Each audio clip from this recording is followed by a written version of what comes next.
Father Mark Martinez Tiliore po to sa Diocese of Talipon at ang President na Parish Priest sa Immaculate Conception sa Sierra Bulyones, Bohol.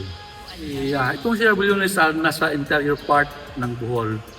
Next town, if you're from Tagbilaran, next town from Carmen, the famous place of town where Chocolate Hills is Sierra Bulyones. Sierra, I think it's a Spanish word meaning mountain range.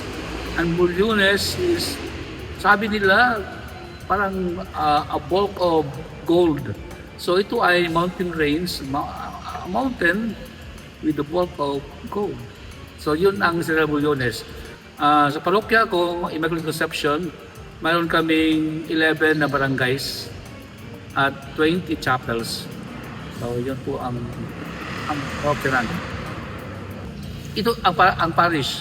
Ang cathedral o ang seat ng diocese is the Most Blessed Trinity sa Talipon, Bohol. So dito sa town na to, ang patron saint ay Santa Maria, ang Immaculate Conception.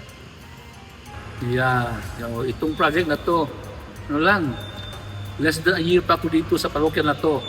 When I arrived, this parish is just like this. I went around and saw some needs sa parokya, lalo na sa mga proyekto. Okay naman ang building niya, pero I personally believe that the next to the building for a project na gagawin sa mga parokya ay yung good sound system sa simbahan. Kasi hindi ka marinig ng mga tao sa mga evangelization mo. Ang ginawa kong mga seminars pag walang magandang sound system.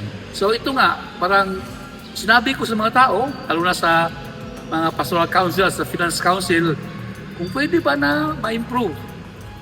Sabi nila, pwede naman, Father. Pwede naman. Kahit na bago pa lang sila natapos ang proyekto, itong ceiling nila, yung paintings ng itong ceiling nila sa simbahan, malaki din itong gasto nila.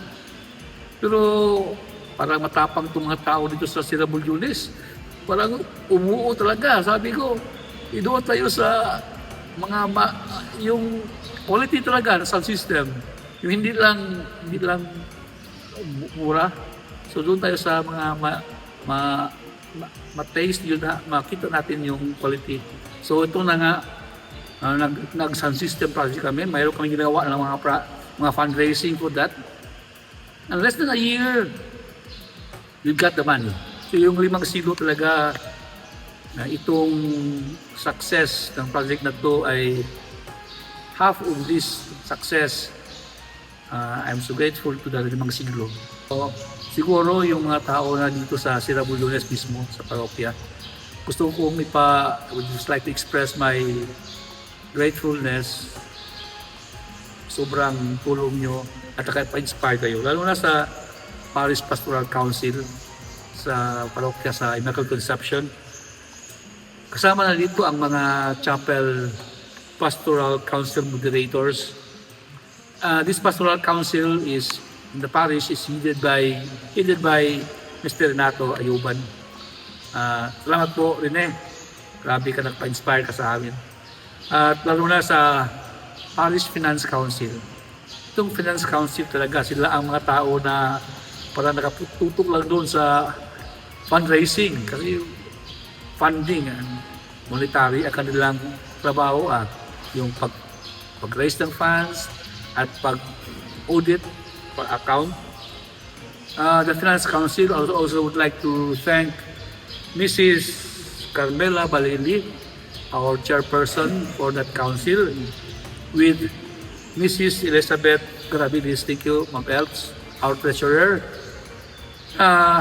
Kung sa loob nila, yung mga kasama nila, na talagang they were trying to look for that amount of money just to have this project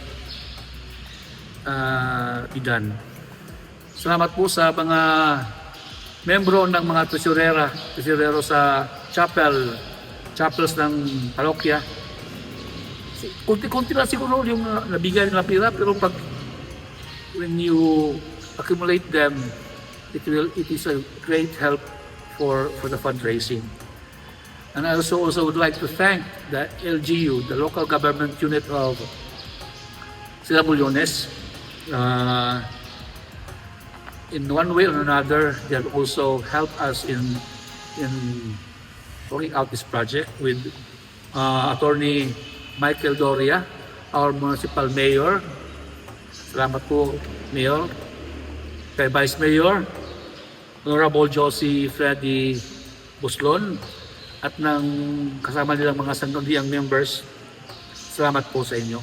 At last but not the least, I would like to thank the benefactors and donors of this fundraising. Kasi alam nyo, mayroon din kami ginawa ng mga solicitation letters.